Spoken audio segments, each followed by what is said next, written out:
throws for the end zone. Olsen, touchdown! Smith scores, and the Carolina Panthers win in overtime.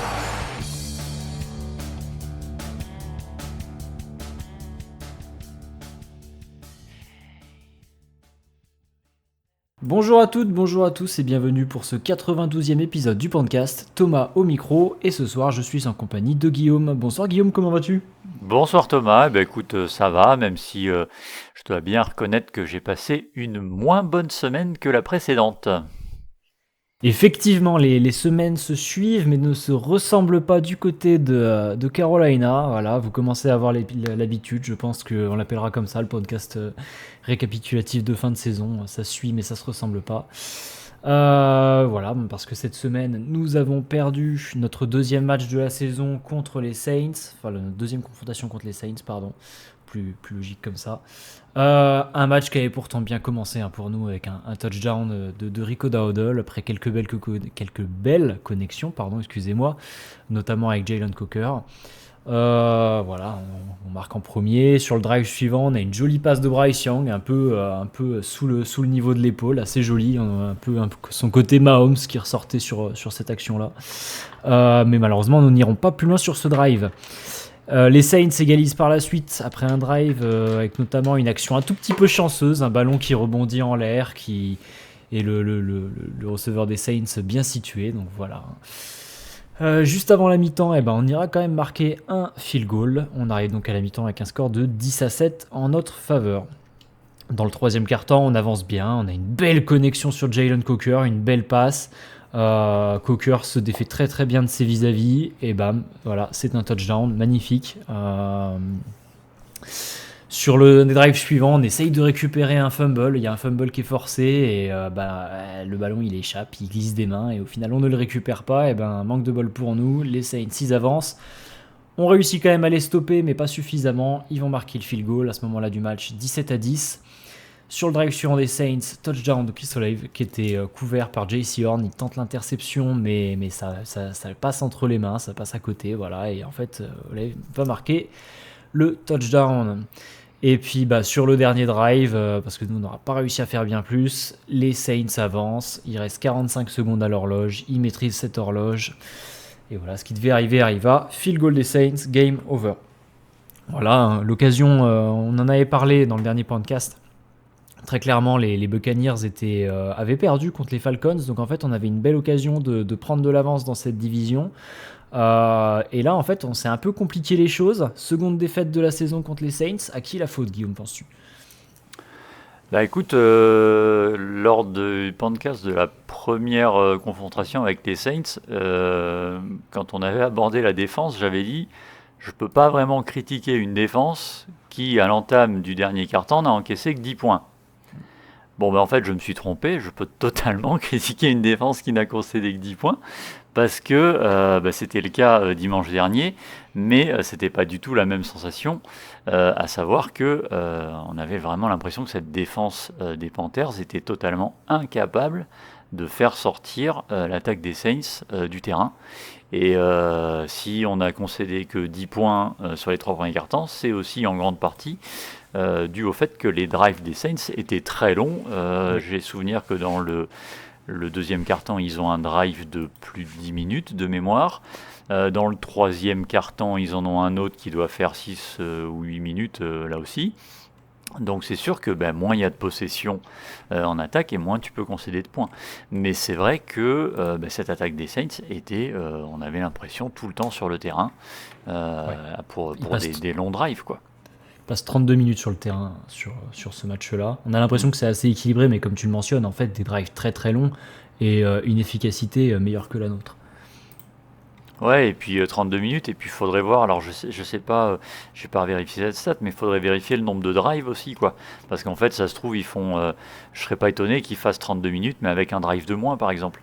Parce que vraiment, ils ont fait, ils ont bien contrôlé l'horloge, et ce qui est d'autant plus frustrant, c'est qu'ils font ça sans running game, puisque Alvin Kamara était out, Et ils ont en plus perdu Devin Neal, leur running back alors de 2,5 ou 3, puisqu'ils avaient perdu déjà un running back en début de saison, qui sort après son touchdown en première mi-temps.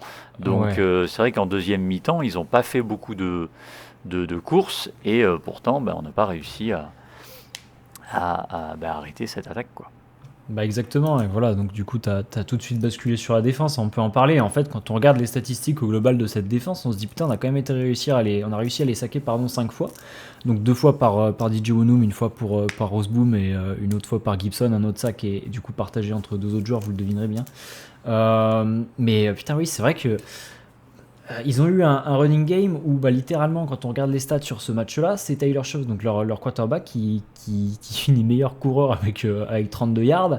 Donc très clairement, ça s'est pas porté beaucoup sur le run game, comme tu le mentionnes, notamment avec Devin Neal qui se blesse.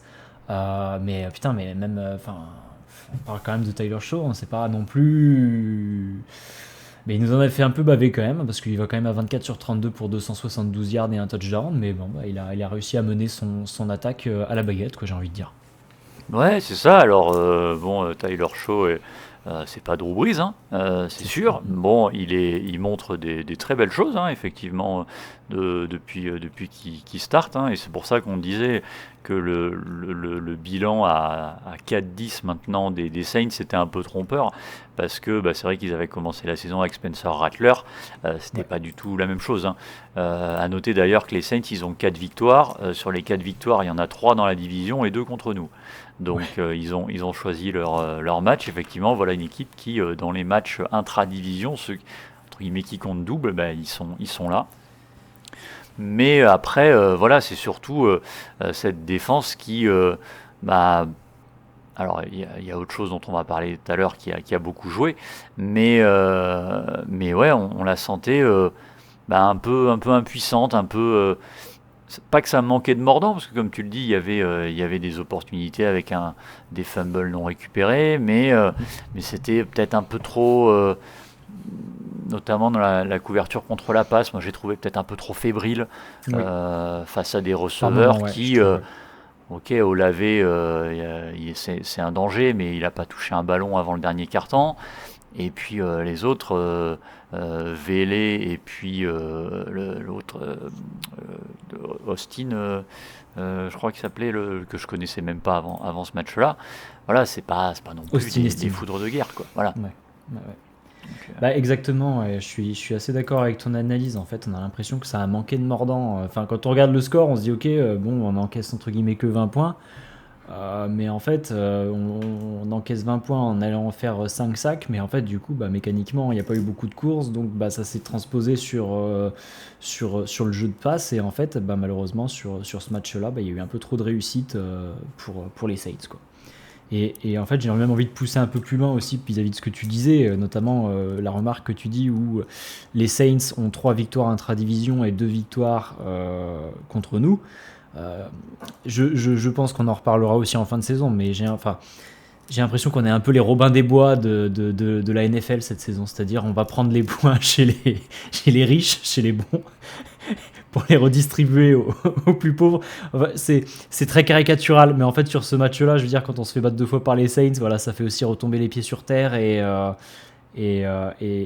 comment dire, les perspectives sont peut-être différentes sur la façon de voir les choses, quoi. Ouais, j'ai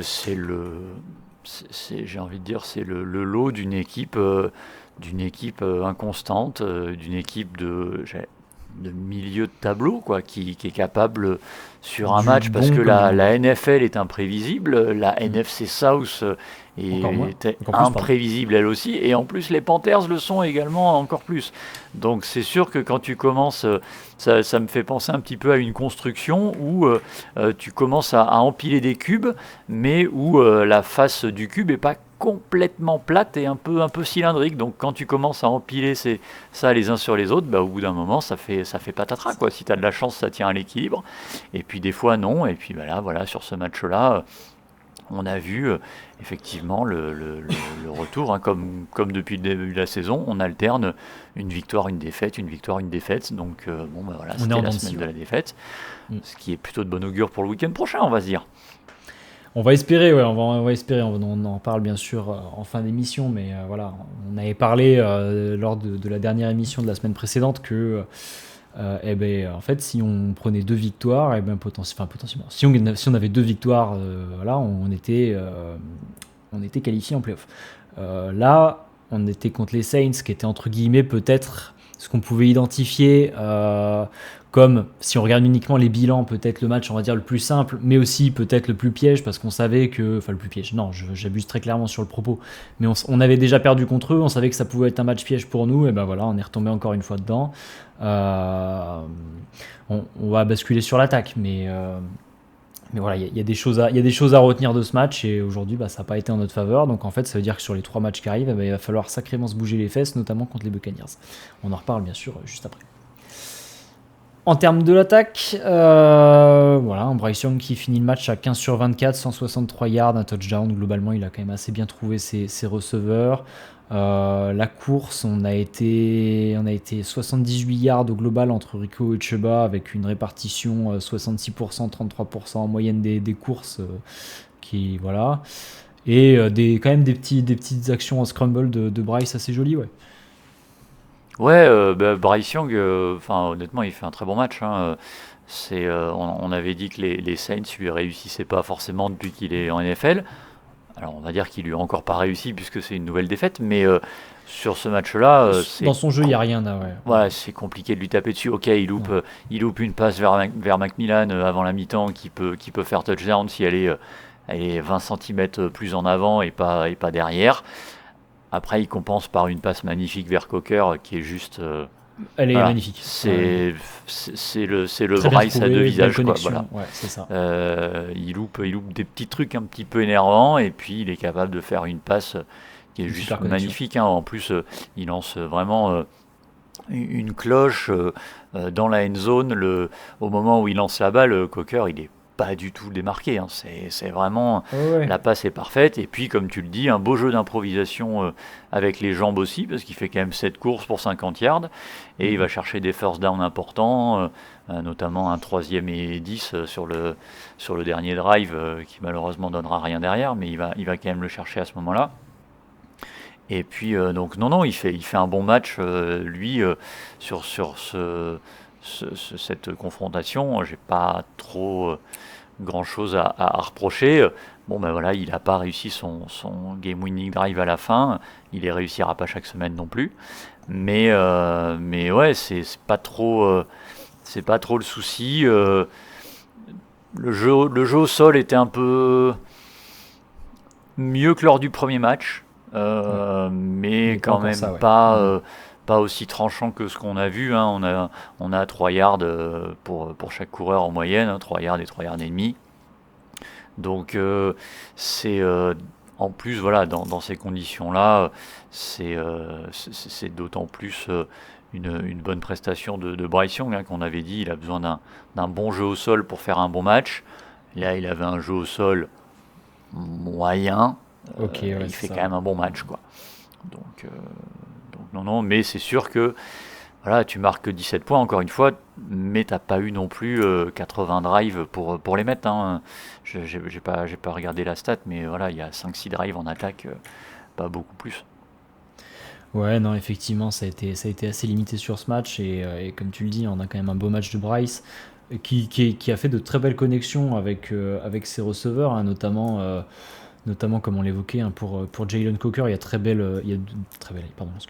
a 2 très belles connexions, donc celle sur le touchdown et puis celle dans le premier quart-temps où il va nous la chercher en limite de terrain. La passe, enfin, la réception est super de sa part. Donc ouais, un super match j'ai trouvé de Jalen Coker. L'autre joueur aussi qui a eu une belle réception, c'était Xavier Liggett qui nous fait une réception quand même de 34 yards de mémoire. Donc voilà. Mais oui, hein, il a manqué un peu quelque chose aussi sur ce match, peut-être un peu au niveau au niveau de la course, mais bon, voilà, les Saints ne nous auront définitivement pas réussi cette saison et on a grillé des petites cartouches quand même. Ouais, et puis ça manquait de rythme en attaque parce que c'est sûr que quand ton adversaire passe un drive de 10 ou 12 minutes sur le terrain, ben pendant ce temps-là, déjà ta défense se repose pas. Ouais. Et on l'a vu, on l'a payé sur la fin de match où la défense semblait vraiment mais carbo. Et, en plus, ton quarterback se refroidit. Il est plus en rythme, et on le sait, hein, Bryce Young, c'est un quarterback qui a besoin de jouer en rythme, qui a besoin d'un petit peu de jeu rapide, enchaîné. Et là, c'est sûr que quand tu passes 10 minutes sur le bord du terrain à attendre, tu te refroidis, c'est plus dur à repartir derrière. Donc ça n'a pas joué non plus, hein, c'est sûr que ça n'a pas aidé. Mais voilà, encore une fois, c'était à la défense et aux Panthers de se faciliter la tâche. Ils ne l'ont pas fait. Comme tu le dis, c'est pas faute de Jalen Coker, qui a fait encore un gros match. Je l'ai dit la semaine dernière, moi c'est un de mes receveurs préférés dans l'effectif. Leggett, ok, il fait une grosse réception sur une action un peu bizarre. En plus, on ne sait pas trop. Il y a Macmillan qui glisse ou qui stoppe sa course, et puis finalement la balle atterrit vers Leggett. Pas trop compris, j'avoue que je n'ai pas osé me infliger le replay du match, donc j'ai plus l'action exactement en tête, mais je suis toujours pas encore 100% serein avec Leggett. Pour moi, il faut qu'il apporte plus.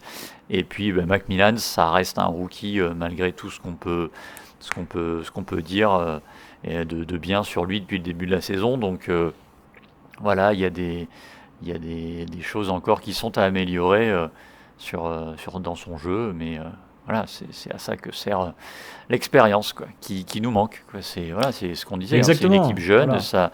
Une équipe jeune, c'est capable de haut et de bas, et ça apprend. On fait déjà mieux que la saison précédente. Beaucoup de joueurs ont progressé et continuent de progresser. On a encore des pistes d'amélioration. On a des choses qui vont nous frustrer et qui nous frustrent encore toutes les semaines. Mais voilà, c'est une équipe qui est en construction, qui progresse. Et voilà, on en tirera les conclusions qu'il faudra en fonction de comment la saison se termine. Je te propose qu'on bascule un peu sur un peu les éléments entre guillemets connectés au match, mais voilà, donc notamment Fitzgerald 1 sur 1 au field goal, hein, toujours très efficace. Sam Martin 3 punts, 142 yards, qui a quand même été chercher des bonnes positions de démarrage pour les Saints. Voilà, après du coup, comme tu l'évoquais, les Saints ont passé beaucoup de temps en attaque sur le terrain. Ils ont réussi à faire des drives longs qui ont épuisé un peu la défense aussi. Voilà, c'est bien joué de la part des Saints. Ouais, et puis quand même, il faut revenir sur cette stat des 11 pénalités pour plus de 100 yards concédés. On leur offre un touchdown. Voilà, tu parlais tout à l'heure de la défense et des sacs qui réussissaient à mettre un peu de pression sur Taylor Shock, chose qu'on n'avait pas vue forcément depuis le début de l'année. Le problème, c'est que dès qu'il y avait une action comme ça, derrière, il y avait une pénalité qui venait l'annuler. On ne l'a pas mentionné, mais Jesse Horn, sur ce match-là, c'est pas possible. C'est pas possible. Je sais pas ce qu'il avait. Est-ce qu'il était pas bien? Est-ce qu'il avait la tête ailleurs? J'en sais rien, mais il semblait pas dans son truc. Il n'était pas là. Il n'était pas dedans. Il n'y était pas sur le drive avec le touchdown d'Olave. Alors ok, il tente une interception. Ouais, mais déjà, c'est trop complètement. T'es pas obligé de la tenter forcément interception. Ok, tu tentes ton truc, La tu défense, rates. Voilà, tu payes derrière. Et puis surtout, un peu plus tôt dans le match, il y a eu une passe interférence qui est grossière. Je sais même pas pourquoi il conteste ce coup de sifflet. Et en plus, les joueurs l'ont dit, hein, ils savaient que le trio arbitral, le trio, le crew d'arbitres avait le flag facile, on va dire. Alors, pas forcément que contre les Panthers, il y a eu des flags, ils auraient pu en siffler, mais tu te retrouves sur un match quand même avec, et là encore, c'est aussi l'inexpérience et la pression. On l'avait dit après le match de San Francisco, ils ont mal géré leur Monday Night Football parce que c'était quelque chose de nouveau pour eux. Là, voilà, ils avaient un vrai match en jeu digne d'une intensité et d'une pression de play-off. ils l'ont pas bien Ils géré. l'ont raté. Ouais. Ils l'ont raté à ce niveau-là. Il y a, mine de rien, il y a quand même 4 pénalités pour unnecessary roughness, je dis pas de bêtises. Donc des pénalités qui sont entre down, même parfois, et qui à chaque fois donnent soit un first down, soit qui te reculent de 15 yards toi en attaque, et qui font avancer l'équipe adverse de manière gratuite. Et cette dernière pénalité sur Lathan Ransom est à l'image du match. Voilà. C'est-à-dire qu'il n'y a pas une meilleure action pour résumer ce match que des erreurs d'inexpérience, des fautes bêtes sur un QB slide où tu vas donner 15 yards de pénalité gratos et avancer le kick de la gagne pour le kicker des Saints. Exactement. Ouais, gros problème de flag sur ce match-là. L'an dernier, on en avait parlé un tout petit peu par moment des flags. Cette saison, on en avait beaucoup moins vu de flags ou de matchs, on va dire, où on avait vraiment une succession de pénalités assez importantes. Bah là, voilà, sur ce match-là, c'est un des facteurs qui a joué en notre défaveur. Et en fait, c'est de la discipline. C'est des choses qui se travaillent et en fait, je pense que c'est pourtant acquis par l'équipe dans la mesure où, comme je disais, on n'en a pas vu beaucoup depuis le début de la saison, enfin, voilà, par rapport à ce qu'on pouvait voir avant, mais bon. Ouais, mais c'est frustrant. Depuis le début de la saison, c'est sûr que les flags, ça allait à peu près. Là, tu vois, je regarde les stats, il y en a 11 pour 103 du côté des Panthers, il y en a 9 pour 78 côté des Saints.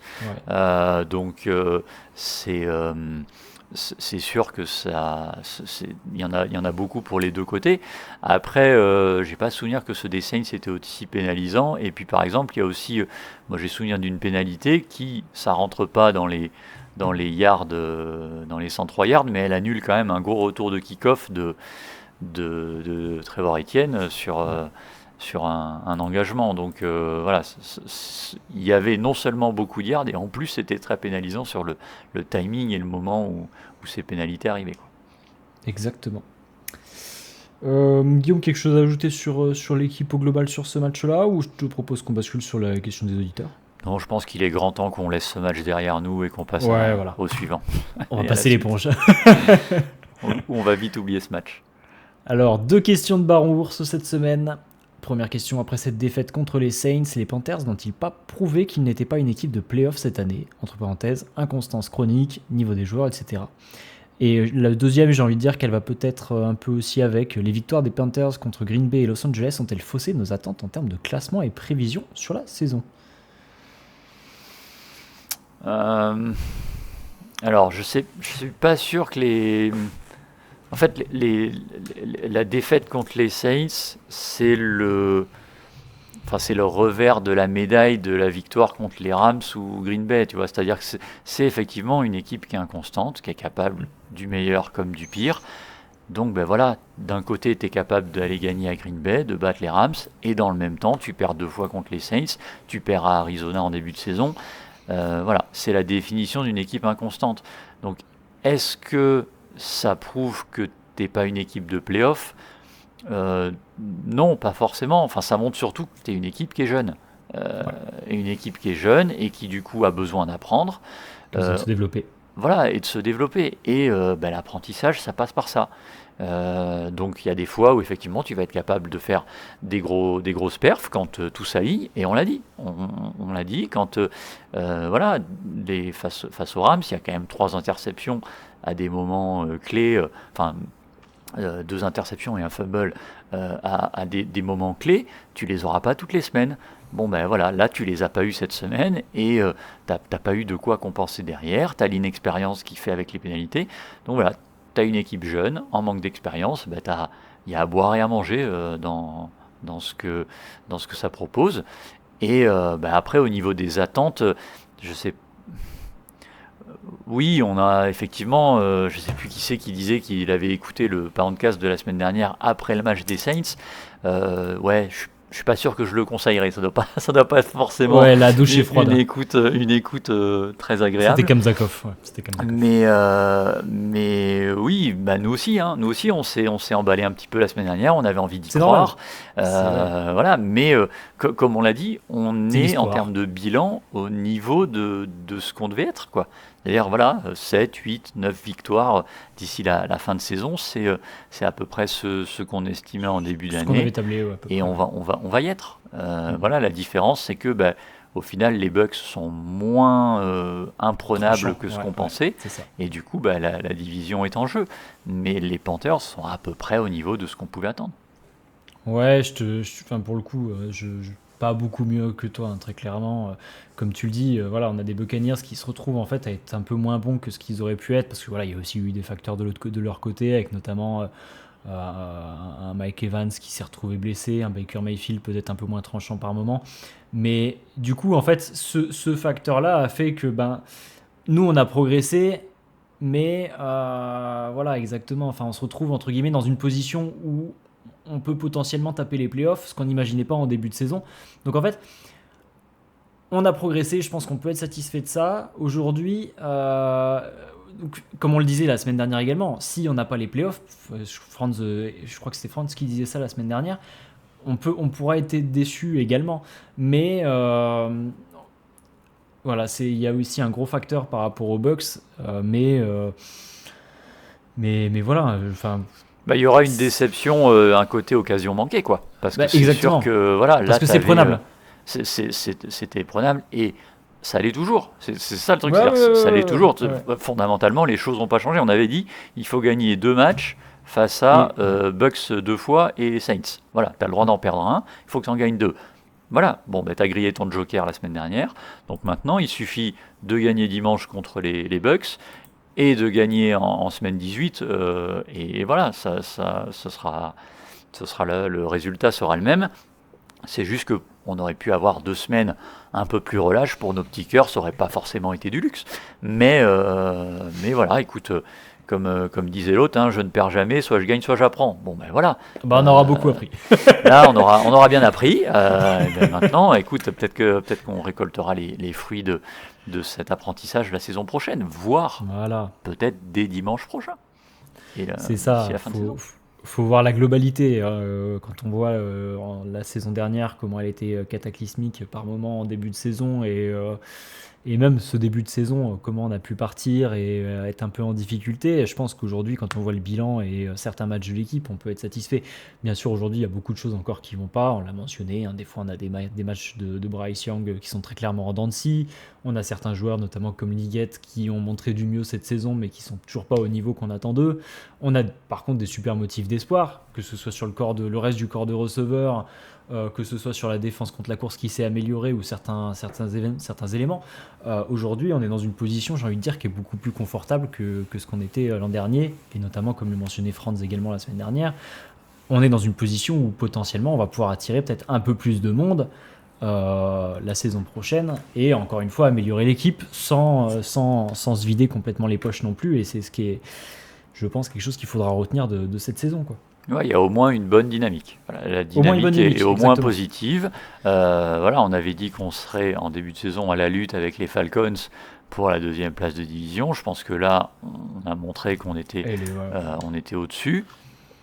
Voilà, après, on n'est pas encore... voilà, effectivement, on a une occasion d'aller faire un peu mieux, et on espère mieux du coup maintenant, parce que on a quand même vu que ça pouvait être vraiment très positif, et c'est ce qu'on espère.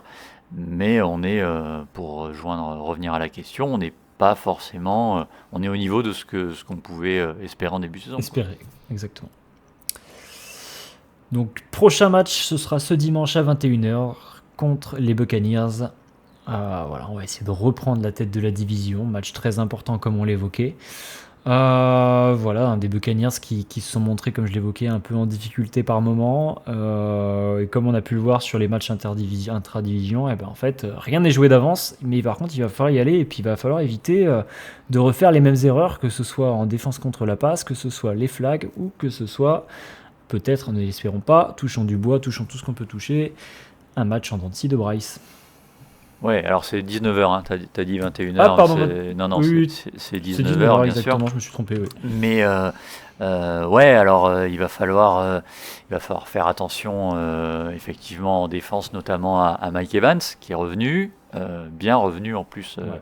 vu son match la semaine dernière. Et en plus, je voyais, je sais plus si c'est Ejiro Evero ou un joueur qui disait que les arbitres qui vont arbitrer le match de dimanche avaient la passe interférence facile. Donc voilà, quand Attention, on connaît JC, l'historique de Mike Evans face aux Panthers et l'historique de Jesse Horn avec les Flags, effectivement on peut craindre le pire. Mais voilà, c'est-à-dire les joueurs le savent, les joueurs sont au courant.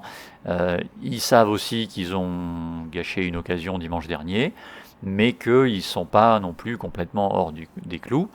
Voilà, si tu gagnes dimanche, tu reprends la tête de la division, tu remets la pression sur Tampa, et potentiellement tu peux te qualifier en playoff dès la semaine d'après face aux Seahawks, Ouais. ou en espérant une nouvelle défaite des Bucks face aux Dolphins, et une victoire des Panthers face aux Seahawks, ou alors, plus simple, tu te contentes de battre les Bucks une deuxième fois en semaine 18 au stade de Tampa, et puis voilà, l'affaire est dans le sac.